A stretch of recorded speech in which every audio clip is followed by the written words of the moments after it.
சின்ன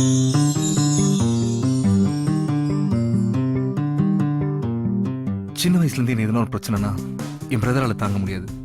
அதுவும் அவன் கண் முன்னாடி நான் சாவறத சத்தியமா அவனால பார்க்க முடியாது. நீங்க ஃபர்ஸ்ட் அவனை ஷூட் பண்ணுங்க. முதல்ல அவனை போடுங்க சார். அவன் சாகுறத சந்தோஷமா பார்த்துட்டு அப்புறம் நான் செத்து போறேன். நிஜமாவே நீ எல்லாரும் சொல்ற மாதிரி டியூப்லைட் தான்யா. ஆனா அதான் எனக்கு பிடிச்சிருக்கு. பீஸா பர்கரை விட ரோட்ல போடுற மசால் வடை தான் ஏன் டேஸ்ட். Nice taste. எனக்கும் மசாலா வடை தான் ரொம்ப பிடிக்கும். ஏஞ்சலினா என் சுவாசமே உனக்காகவே என் நெஞ்சம். ஏஞ்சலினா என் காதலே உன்னை கொஞ்சவா கொஞ்சம்.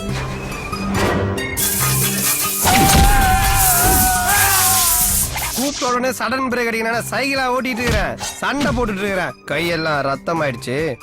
போய் கழுவிட்டு வந்துடுறேன். மனிதன் படம் பாத்தியா? அப்ப சொல்லு, நான் எப்படி இருக்கிறேன்? குருதி புனல்ல நாசர் எங்க போறாங்க? நீ இப்படிதான் எப்பவுமே வா இல்ல எப்பவுமே இப்படித்தானா? மகாநதியில சுகன்யாவோட அப்பா பேர் என்னது? இந்த வெட்டு புலியா இல்ல அந்த செத்த எலியா? இதுடா சம்பந்தமே இல்லாம கேள்வி கேட்டுட்டு இருக்க. கேள்வி கேட்கறது ஈஸி. ஒவ்வொரு கேள்விக்கும் யோசிச்சு பதில் சொல்ல முடியாது. மகாநதி பார்க்காதவன பதில் சொல்லவே முடியாது. அவ்வளோ பெரிய காமெடி இல்ல இது. நீ விரும்புற பொண்ணை விட உன்னை விரும்புற பொண்ணை கல்யாணம் பண்ணிக்கோ. அப்பதான் வாழ்க்கை சந்தோஷமா இருக்கும். ஏன் அது இப்படி சொல்ல? நீ விரும்புற பையனை விட உன்னை விரும்புற பையனை கல்யாணம் பண்ணிட்டா வாழ்க்கை சந்தோஷமா இருக்கும்னு எப்ப பார்த்தாலும் இது சொல்லி ஏமாத்துறாளுங்க. இவளுக்கு எம்ச தாங்க முடியல, இவளுக்கு இல்லாமலும் இருக்க முடியல. ஃபிகர் குட்டு பாயும் குட்டு ஃபிகர் பாயும் செட் ஆவறதா வழக்கம். முறை பொண்ணும் மொட்டை மாடியில காய வச்ச வத்தலும் ஒண்ணு. எப்ப எவன் தூக்கிட்டு போவானே தெரியும்.